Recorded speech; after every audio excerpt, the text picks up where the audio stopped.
So hi everyone, welcome back to my YouTube channel. कैसे हो आप सब? आई रियली होप तुम सबकी पढ़ाई अच्छे से चल रही होगी। पेपर आने ही वाला है, buckle up your preparation. By the way, हमने एक नई सीरीज शुरू की थी इकोनॉमिक्स की, जिसमें हमने क्लास 12th इकोनॉमिक्स की एनसीईआरटी शुरू की थी। Chapter 1 already done and dusted, उसके क्वेश्चंस भी डन हैं और मेंस के भी क्वेश्चंस मैंने दिए थे। तुमने सॉल्व करने की कोशिश की थी या नहीं, कॉमेंट्स में ज़रूर बताना। बाय द वे, आज शुरू करेंगे चैप्टर 2 से। सो लेट्स गेट स्टार्टेड और एंड तक बने रहना, क्योंकि एंड में हम कुछ PYQs डिस्कस करेंगे एंड साथ में क्वेश्चंस जो वहाँ से फ्रेम हो सकते हैं। So let's begin, right. Chapter 2, Indian economy. तो हम क्लास 12th एनसीईआरटी जो इकोनॉमिक्स की है, हमने वो शुरू कर दी थी। आज हम चैप्टर 2 कवर कर रहे हैं। चैप्टर 2 है इंडियन इकॉनमी 1950 से 1990 के तक, यानी कि हम 4 डेकेड्स की बात करेंगे, 1950, 1960, 1970, 1980 एंड 1990। तो सबसे पहले क्या हो रहा है? After gaining independence in 1947, India's economic situation was precarious. तो बहुत ज़्यादा ख़राब थी। The country was economically backward with wide spread poverty. एक तो गरीबी थी, इलिटरेसी थी, और मोस्टली जो हमारी इकॉनमी थी वो अग्रेरियन बेस्ड थी, एग्रीकल्चर पे डिपेंडेंट थी। That had suffered under the British colonial policies, क्योंकि ब्रिटिश की जो हमने कॉलोनियल पॉलिसी देखी थी पिछले लेक्चर में, जैसे जमींदारी सिस्टम, तो उसने ऑलरेडी इंडिया की इकॉनमी पे बहुत प्रेशर डाल रखा था। So in the period from the 1950 to 1990, India embarked on a journey of economic planning with the objective of building a self-reliant and sustainable economy. तो क्या होता है, 1947 तक इंडिया की इकॉनमी बहुत बुरी तरीके से हैम्पर हुई थी। इसीलिए 1950 से 1990 तक इंडिया क्या करता है, एक इकोनॉमिक प्लानिंग करता है कि ठीक है कि हम कैसे सेल्फ रिलायंट बनेंगे, हम कैसे सस्टेनेबल इकॉनमी बनेंगे। तो वो सारी प्रैक्टिसेस अडॉप्ट करने की कोशिश करता है। तो this chapter explores the evolution of the Indian economy during these 4 decades. In 4 decades में इंडिया कैसे अपनी इकॉनमी को सेल्फ रिलायंट बना रहा है, स्टेबल बना रहा है, वो कैसे एवोल्यूशन हो रहा है, वो हम देखेंगे। तो कवर करेगा ये जो फेजेस है of economic planning, growth strategies, industrialisation को बढ़ावा दिया जाएगा, एग्रीकल्चर सेक्टर पे जो डिसगाइज्ड एम्प्लॉयमेंट है, अनएम्प्लॉयमेंट, और एक जो अननेसेसरी बर्डन है उसको हटाया जाएगा, फॉरेन ट्रेड को कैसे इन्हांस किया जाएगा। तो बेसिकली हम ये डील करेंगे इस चैप्टर में। हम 4 डेकेड्स की बात करेंगे, 1950 से 1990 तक। तो सबसे पहले इंडिपेंडेंस के बाद जो चैलेंजेस आते हैं, तो early challenges after the independence. 1950s में 47 में हमें इंडिपेंडेंट हुए हम, ठीक है, इंडिपेंडेंस मिली। तो अब क्या हुआ, चैलेंजेस आए 1950s ऑनवर्ड। तो हम देखते हैं क्या क्या है। In 1950, India inherited a deeply underdeveloped economy. हमें पता था कि हमने अभी पहले पढ़ा कि क्या था, इकॉनमी की हालत बहुत ही स्टेगनेंट थी, अंडर डेवलप्ड इकॉनमी थी। क्या क्या चैलेंजेस थे? तो सबसे पहला चैलेंज था लो इंडस्ट्रियलाइजेशन, क्योंकि इंडस्ट्रियलाइजेशन पे, इंडस्ट्रीज़ पे कोई काम ही नहीं किया गया था। लिमिटेड इंफ्रास्ट्रक्चर था, इंडस्ट्रियल बेस बिल्कुल लिमिटेड था। Agrarian distress. Majority of the population, 85% of the workforce was dependent on agriculture. और जबकि एग्रीकल्चर जो सेक्टर है वो भी अंडर डेवलप्ड है, तो यानी कि poor agriculture productivity, over reliance agriculture पे। Third is poverty and unemployment. जब इकोनॉमी ग्रो ही नहीं कर रही है तो पॉवर्टी तो ऑब्वियसली आएगी, लोगों को जॉब ही नहीं मिल रही, अनएम्प्लॉयमेंट आएगी। High levels of unemployment and wide spread poverty with low standard of living. Social जो इंफ्रास्ट्रक्चर उस पर कोई काम नहीं किया जा रहा, तो लो स्टैंडर्ड ऑफ लिविंग आएगा। लाइफ एक्सपेक्टेंसी बिल्कुल कम थी। तो अनइवन रीजनल डेवलपमेंट, हमने एक चीज़ और भी देखी थी, मॉडर्न इंडस्ट्रीज़ की डेवलपमेंट हुई थी but it was restricted to particular region, जैसे हमने याद किया था बॉम्बे, मद्रास एंड बंगाल। तो रीजनल डेवलपमेंट तो हो रही थी बट रिस्ट्रिक्टेड थी पर्टिकुलर रीजन्स को लेकर। Economic development was concentrated in certain areas, living others under developed. तो क्या था कि कुछ एरियाज डेवलप हो रहे थे, कुछ नहीं हो रहे थे। तो सबसे पहले हमने देखा ये कुछ चैलेंजेस थे जैसे इंडिपेंडेंस हमें मिली उसके बाद के। अब क्या हुआ कि इन चैलेंजेस को ओवरकम करने के लिए, एक अच्छी सेल्फ रिलायंट इकॉनमी बनने के लिए हम क्या करते हैं, हम प्लानिंग करेंगे, कुछ स्ट्रैटेजीज लेके आएंगे। तो अब क्या हुआ कि हमें ज़रूरत पड़ी कि हम इकोनॉमिक प्लानिंग करें।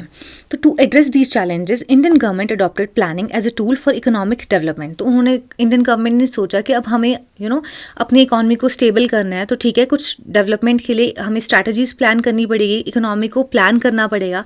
तो क्या होता है, द फर्स्ट 5-year प्लान, तो वो क्या इंप्लीमेंट करते हैं, वो इंट्रोड्यूस करते हैं 5-year प्लान्स के। हर 5-5 साल का हम एक टारगेट लेके चलेंगे और by the end of those 5 years हम उनको अचीव करने का एक टारगेट बिठाएंगे। तो जो फर्स्ट 5-year प्लान था, जो 1951 से 1956 तक रहा, उसका फोकस जो था वो था एग्रीकल्चर को इन्हांस करना, डेवलपमेंट लाना, ठीक है, इंफ्रास्ट्रक्चर की डेवलपमेंट होनी चाहिए, एग्रीकल्चर अच्छा हो, डेवलपमेंट हो इंफ्रास्ट्रक्चर में।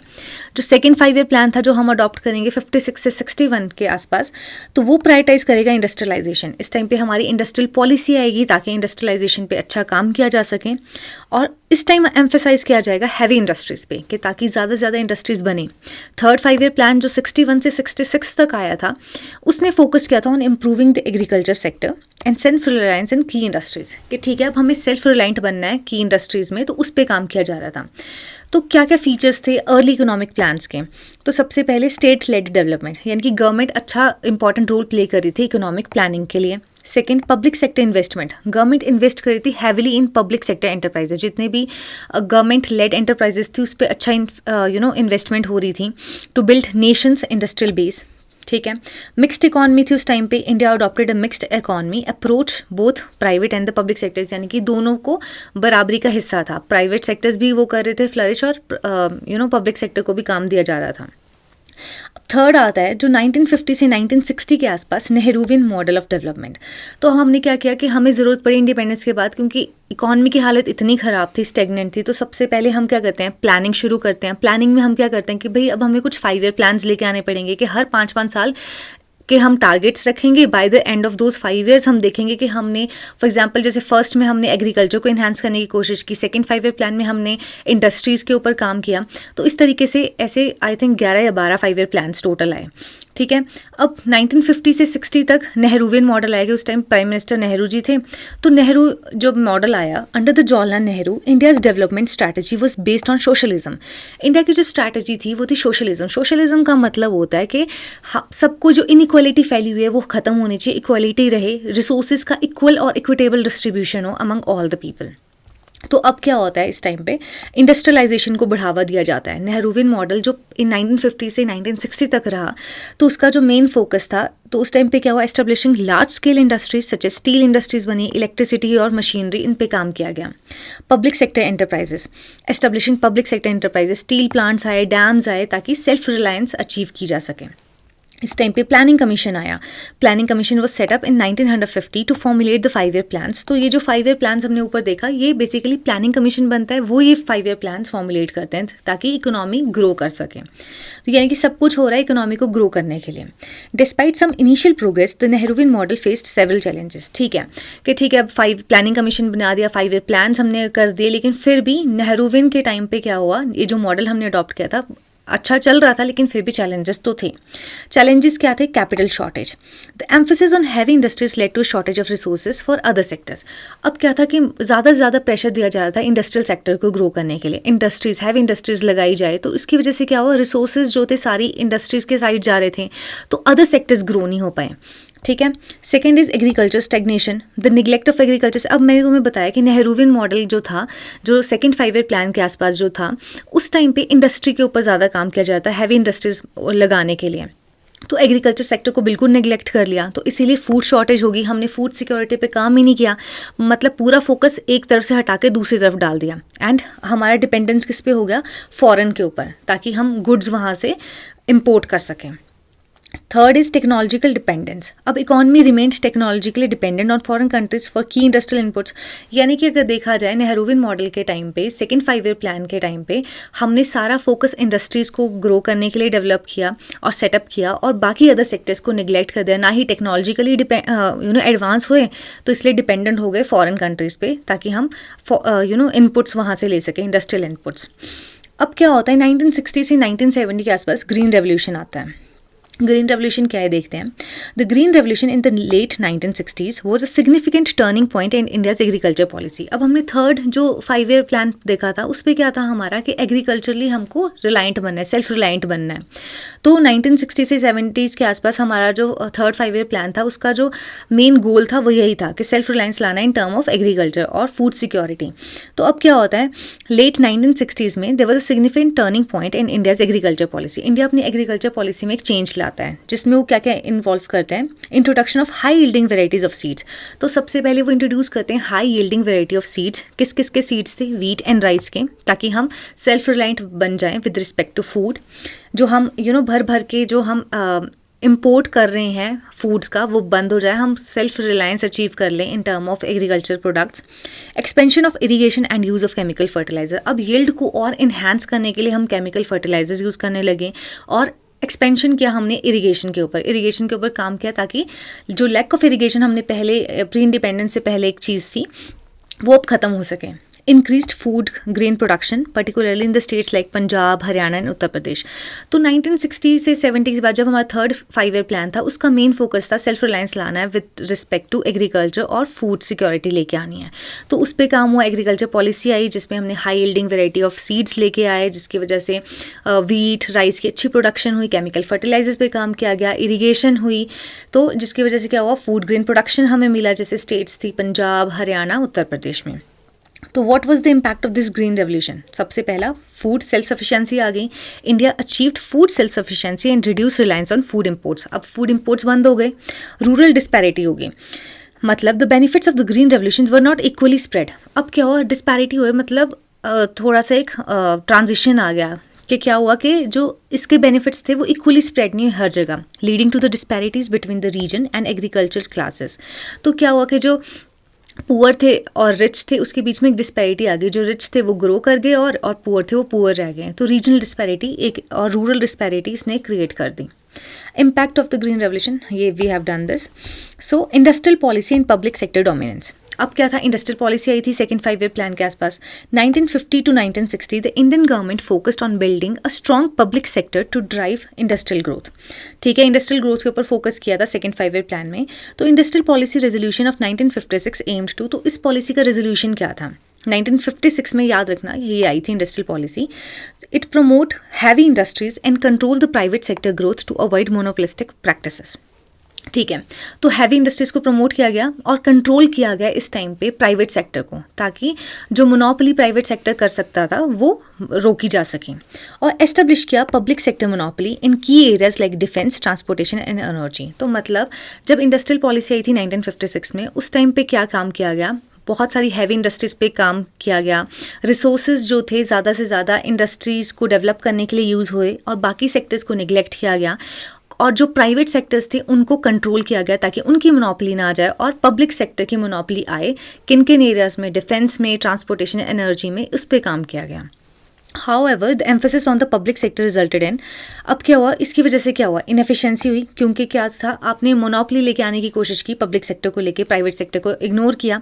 ब्यूरोक्रेटिक डिलेज जैसे रेड टेपिज्म, लाइसेंस राज, जो प्राइवेट अगर एंटिटीज़ को कुछ भी काम करने के लिए इतने ज़्यादा चक्कर काटने पड़ रहे थे ऑफिस के, फिर भी काम नहीं हो रहे थे, तो ब्यूरोक्रेटिक डिलेज आए पब्लिक सेक्टर एंटरप्राइजेज में, तो limited innovation and technological progress in state own industries. अब क्या था कि जब आपने प्राइवेट एंटरप्राइजेस को बंद करके रखा है, उनकी मोनोपोली ना होए, तो इसलिए आपने एक बैरियर लगा के रखा है, इजी मतलब एक्सेस नहीं है, तो प्राइवेट जो पब्लिक सेक्टर्स एंटरप्राइजेज है वो काम करिए। तो क्या होता है, जब पब्लिक सेक्टर में लाइसेंस राज, ब्यूरोक्रेटिक डिलेज आते हैं, आप जो भी पेपर वर्क है वो पेंडिंग होता रहता है, तो वो सारे कुछ डिलेज की वजह से ये जो सेकंड 5 ईयर प्लान में जो हमारी इंडस्ट्रियल पॉलिसी आई थी वो अच्छे से फ्लरिश नहीं कर पाई।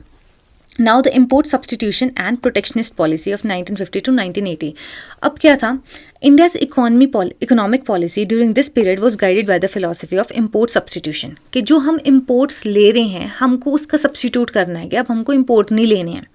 तो हमारा जो मेन जो उस टाइम का फिलोसफी थी वो थी इम्पोर्ट सब्सटीट्यूशन इंडस्ट्रियलाइजेशन, की इस तरीके की इंडस्ट्रियलाइजेशन हो कि हमारे इम्पोर्ट्स जो हम ले रहे हैं उसका सब्सटीट्यूट हमारे पास आ जाए, यानी कि which aimed to reduce the dependency on foreign goods, ताकि हम अपनी डोमेस्टिक ही प्रोडक्शन या फिर डोमेस्टिक इंडस्ट्रीज को इतना ग्रो कर लें कि हमारी इतनी प्रोडक्शन आ जाए, जो इंपोर्ट पे हमारी डिपेंडेंसी है वो ख़त्म हो जाए। तो इंडिया ने क्या किया, हमने एक ऐसी पॉलिसी फिलॉसफी शुरू की कि इंपोर्ट्स सब्सटीट्यूशन इंडस्ट्रियलाइजेशन होनी चाहिए, हमारी खुद की डोमेस्टिक जो इंडस्ट्रीज़ है वो फ्लरिश करे, अच्छी प्रोडक्शन करे, ताकि हम इंपोर्ट पे रिलाई ही ना करें। तो ये 1950 से 1960 के आसपास हमने एक फ़िलॉसफी शुरू की। टैरिफ्स एंड ट्रेड बैरियर्स, तो अब हम क्या करने लगे इस फिलॉसफी को अडॉप्ट करने के लिए, high tariffs were imposed to protect domestic industries from foreign competition. अब फॉरेन कंपटीशन से, फॉरेन गुड्स से अपनी इंडस्ट्रीज़ को, डोमेस्टिक इंडस्ट्रीज़ को प्रोटेक्ट करने के लिए हमने क्या किया, बहुत सारे टैरिफ्स और ट्रेड बैरियर्स इम्पोज करना शुरू कर दिए हमने। कि अगर हम कोई भी फॉरेन गुड इंपोर्ट करें तो उस पर इतना हाई टैरिफ है कि कोई करेगा ही नहीं उसको इंपोर्ट, ठीक है।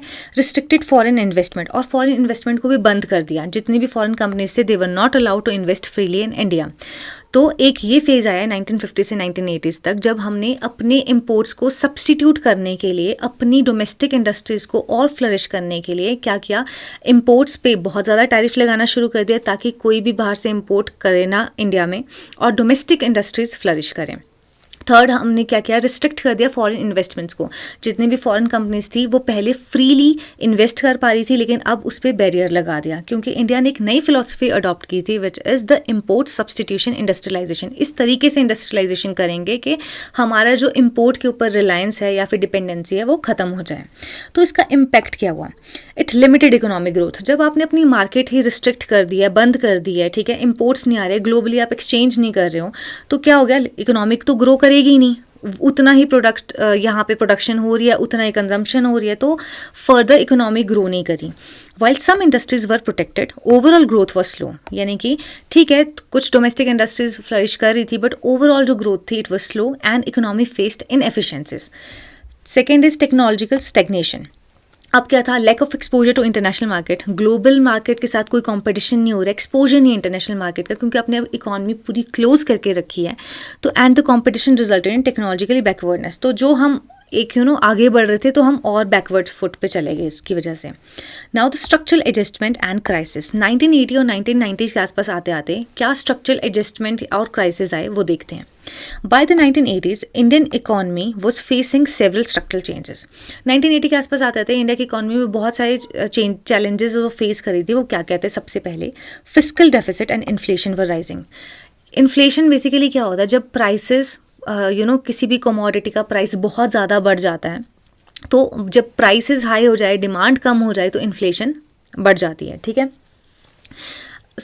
जब प्राइस हाई होते हैं, डिमांड किसी प्रोडक्ट की बढ़ जाती है, तो प्राइसेस उस चीज़ के बढ़ जाएंगे, उस पर्टिकुलर कमोडिटी के, तो इन्फ्लेशन आ जाती है, ठीक है। तो 1980s के आसपास आते आते फिस्कल डेफिसिट हुआ, इन्फ्लेशन हुई बहुत ज़्यादा, जो BOP बैलेंस ऑफ पेमेंट, यानी कि जो नेट इम्पोर्ट और एक्सपोर्ट का जो पूरा समअप था, BOP पूरा हिल गया due to the growing import bills, क्योंकि एक्सपोर्ट इतने नहीं हो रहे थे, इम्पोर्ट ज़्यादा हो रहे थे, तो BOP ऑब्वियसली हमारा क्राइसिस हो गया।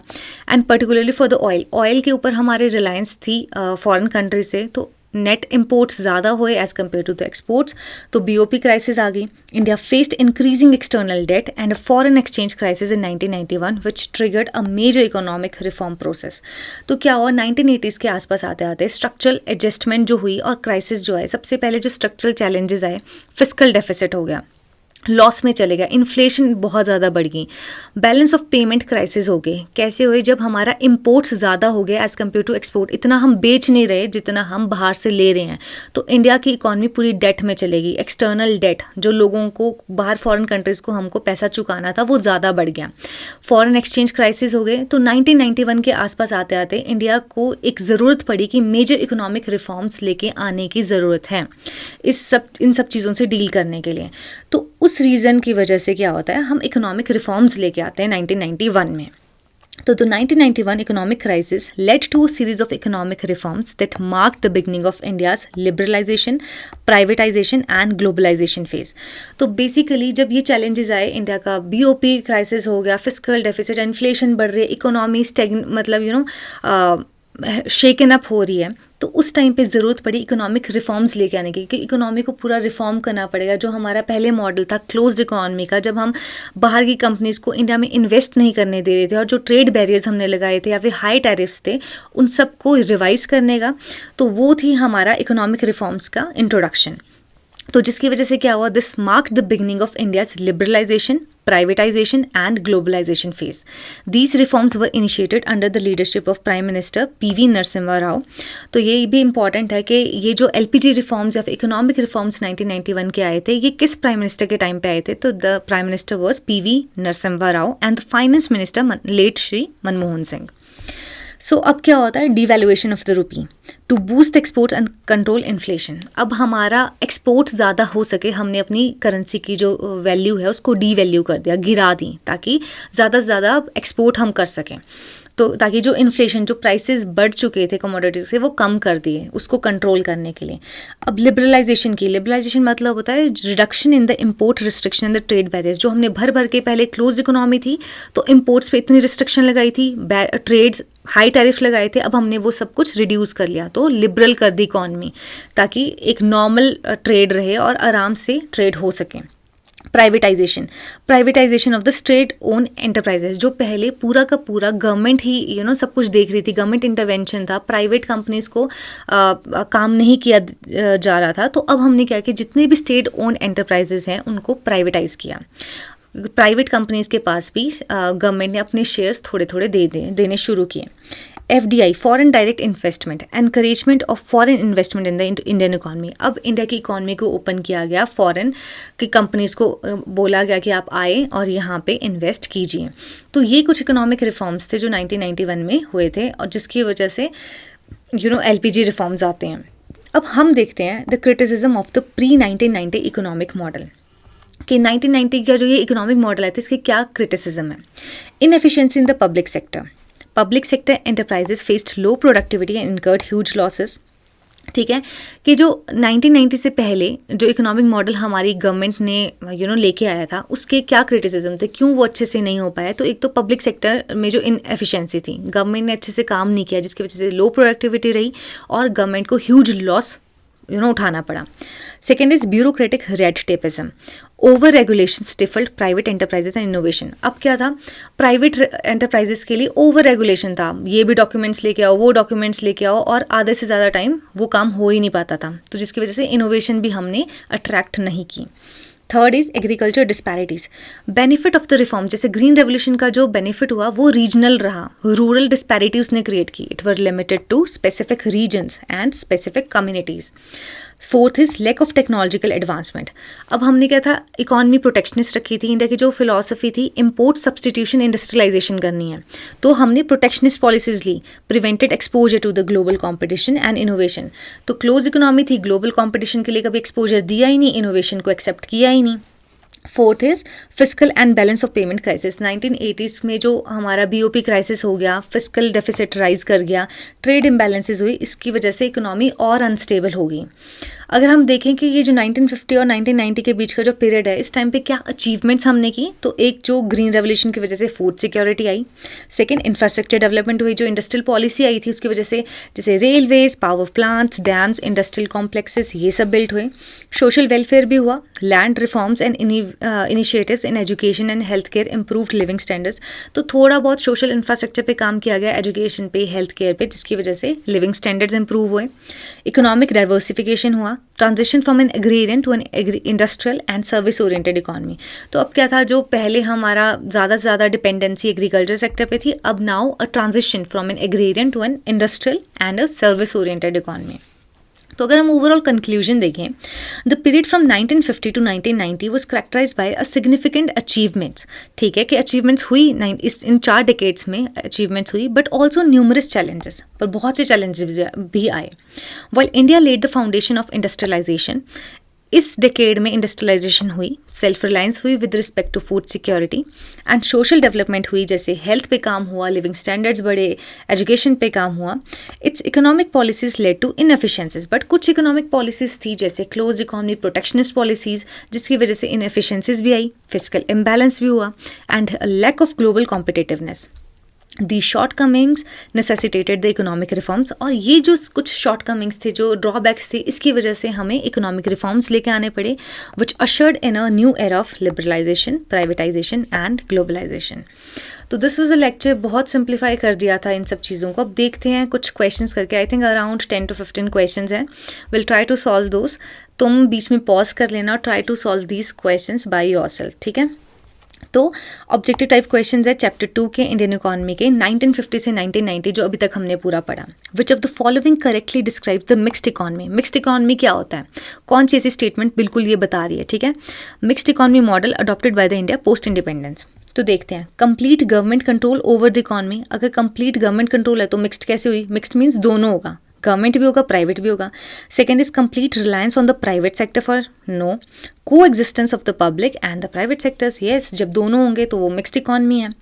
विच policy emphasise public sector dominance and categorise industries into 3 groups. कौन सी ऐसी पॉलिसी थी जिसने एम्फेसाइज किया था पब्लिक सेक्टर डोमिनेंस को और कैटेगराइज किया था इंडस्ट्रीज को इनटू 3 ग्रुप्स। तो बेसिकली इंडस्ट्रियल पॉलिसी रेजोल्यूशन है, एक बार पढ़ लेना इसको, 1956 का, इसी ने कैटेगराइज किया था इंडस्ट्रीज को 3 ग्रुप्स में। तो इंडस्ट्रीज की बात हो रही तो obviously industrial policy resolution of 1956। The primary focus of the first 5 year plan, मैंने अभी बताया था agriculture development, first 5 year plan का था एग्रीकल्चर, सेकेंड का था इंडस्ट्रीज, थर्ड का था self reliance with respect to food. So, what was the main reason for the adoption of the import substitution industrialization?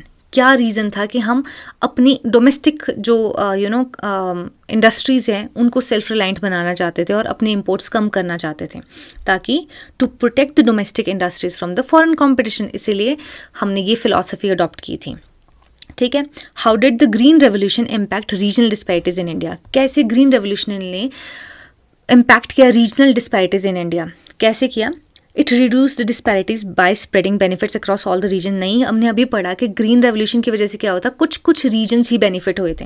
So it widen the disparities by benefit specific regions like Punjab, Haryana and UP. सिर्फ इन particular regions को ही benefit हुआ, बाकियों को तो नहीं हुआ, तो इसीलिए इसने रीजनल डिस्पैरिटी क्रिएट कर दी थी।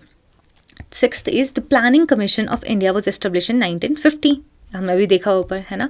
तो उसके बाद ही 5 ईयर प्लान्स आए थे। Which 5 year plan focused on heavy industries and rapid industrialization? कौन सा 5 ईयर प्लान है? इंडस्ट्रियलाइजेशन मैंने अभी तुम्हें 4 या 5 बार बताया। सेकेंड 5 ईयर प्लान, फर्स्ट था agriculture. So which of the following was not an objective of the industrial policy resolution of 1956? इसमें से कौन सा रेजोल्यूशन नहीं है इंडस्ट्रियल पॉलिसी का 1956 का? तो देखते हैं। Reduction of income inequality, encouragement of foreign investment, promotion of heavy industries, ये तो होगा। Development of a socialist pattern of the society, उस टाइम पे सोशलिस्ट पैटर्न था, ठीक है। नेहरूवियन मॉडल के टाइम पे आई थी ये, तो हैवी इंडस्ट्रीज बनाना तो होगा। सोशलिस्ट पैटर्न ऑफ सोसाइटी भी है। Deduction of income inequality, obviously जो इनइक्वालिटी चल रही है इनकम में वो भी कम होना है। एनकरेजमेंट ऑफ फॉरेन इन्वेस्टमेंट, तो ये नहीं था, ठीक है। Now the another question is green revolution introduce high yielding variety seeds primarily wheat and rice, we have done this. How did public sector dominance contribute to inefficiencies in the economy during 1950 to 1990 period? कि कैसे public sector dominance ने contribute किया inefficiency इन economy? कैसे? क्योंकि bureaucratic delays थे, रेटिपिज्म था, corruption थी, इसकी वजह से कुछ इनएफिशिएंसीज इकॉनमी में प्रिवेल हुई, ठीक है। What was the relationship between the license raj and the private sector growth? तो लाइसेंस राज और प्राइवेट सेक्टर ग्रोथ के बीच में क्या रिलेशन है वो देखते हैं। It encouraged rapid private sector growth, नहीं, लाइसेंस राज की वजह से प्राइवेट सेक्टर ग्रो नहीं किया था। So it restricted the private sector growth through excessive regulation, क्योंकि बहुत सारी रेगुलेशन थी, हर एक डॉक्यूमेंट को, हर एक स्टेज पे रेगुलेशन थी प्राइवेट एंटिटीज़ के लिए, प्राइवेट एंटरप्राइजेस के लिए, तो इसीलिए उन्होंने प्राइवेट सेक्टर ग्रोथ नहीं होने दी, उसको रिस्ट्रिक्ट किया। The Green Revolution is considered a turning point in India's agriculture history because food sufficiency आ गई थी। कहाँ लिखा है ये? It reduced the food imports and achieved self-sufficiency. Which of the following statement about the pre-1990 period is correct? Pre-1990 period के लिए कौन सी statement सही है? The public sector control all industries including consumer goods. तो public sector ने सारी industries को control किया हुआ था, ऐसा तो नहीं था, प्राइवेट भी थी, ठीक है। मिक्स्ड इकॉनमी थी, तो ये तो गलत ऑप्शन, ठीक है। Industrial policy focused on reducing foreign dependency, yes, कि हमारा क्या था, डोमेस्टिक जो कंपनीज़ है वो ज़्यादा प्रोडक्शन करें और हमारा फॉरेन डिपेंडेंसी कम हो, ये सही है। Third is agriculture sector stagnant until the green revolution, हाँ वो स्टेगनेटेड रहा क्योंकि सेकेंड इंडस्ट्रियल पॉलिसी के आसपास क्या कर दिया गया था, सारा का सारा फोकस इंडस्ट्रियलाइजेशन के ऊपर था। The term self-reliance during the 1950 and 1990 period refer to, self-reliance मतलब क्या है, अचीव कर रहे हैं हम खुद अपना अपने सेल्फ सक्षम है और इम्पोर्ट्स के ऊपर डिपेंड नहीं कर रहे हैं, तो dependence on domestic production rather than imports. Why did India adopt a protectionist trade policy during the 1950 to 1990 period? India ने वो प्रोटेक्शनिस्ट पॉलिसी क्यों लेके थी? अपनी डोमेस्टिक इंडस्ट्रीज को प्रोटेक्ट करने के लिए। तो कहाँ ये option, to protect the domestic industries and achieve the self reliance. तो ये थे कुछ क्वेश्चंस हमने चैप्टर को पूरा समझ के उसके क्वेश्चंस किए, तो आई होप बहुत सिंपल हुआ होगा, आराम से तुम ये सारे क्वेश्चंस आंसर कर पाए होंगे. So yeah guys, that's it for this video and I really hope you enjoy watching my videos and if you really do then keep like share subscribe and comment. और queries हो तो तुम लिख दो comments में. And या keep watching. Bye bye.